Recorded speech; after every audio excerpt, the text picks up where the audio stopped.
Now, from your Weather Authority, Chief Meteorologist Wayne Hart.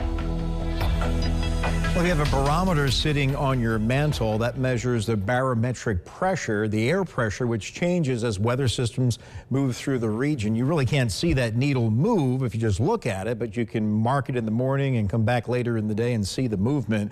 Well, today it really moved in the down direction as our pressure dropped to the lowest level ever recorded in Evansville since the records began back in the late 1800s.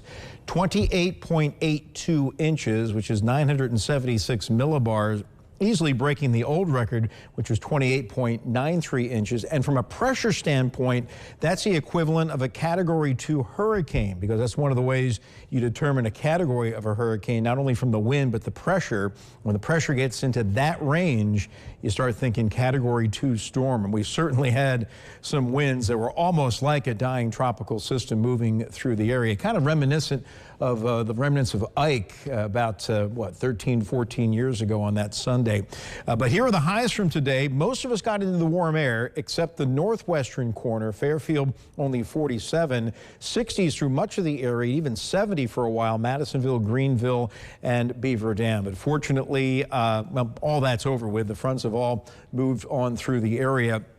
And now as we head into the weekend, we've got seasonably cooler air on the way as we head through the next 24 hours, but then we'll begin to warm up once again. The high wind warning has expired. That is off the board. We have a wind advisory off to the east. Still lots of river flood warnings. The Ohio's going to be going up, Wabash, White Rivers especially, not so much the Green. And we still have aerial flood warnings for Knox, Davies, and Martin counties there up to the northeast. But live first warning Doppler radar is nice and quiet, and it will stay that way until late Monday. But that's just a slight chance for a little bit of rain coming in with that system later Monday afternoon. But here are the wind damage reports across the area, roughly the southeastern half of the tri-state.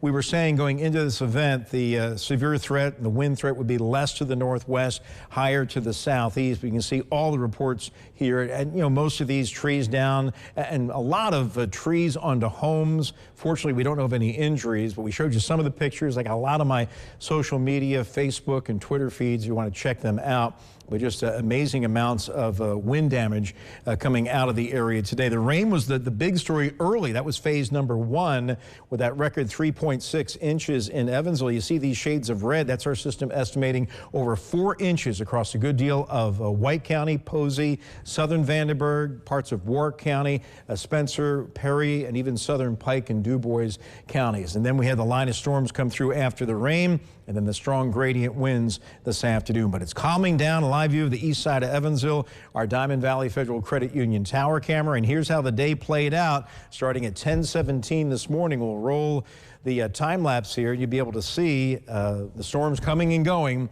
That main wave came in around lunchtime for the Evansville area. Then the winds really picked up as we headed through the late afternoon hours. And now things are calming down. The showers are out of here, and our temperature has been holding pretty steady this evening. We're at 43 degrees. Winds are out of the west-northwest at around 10.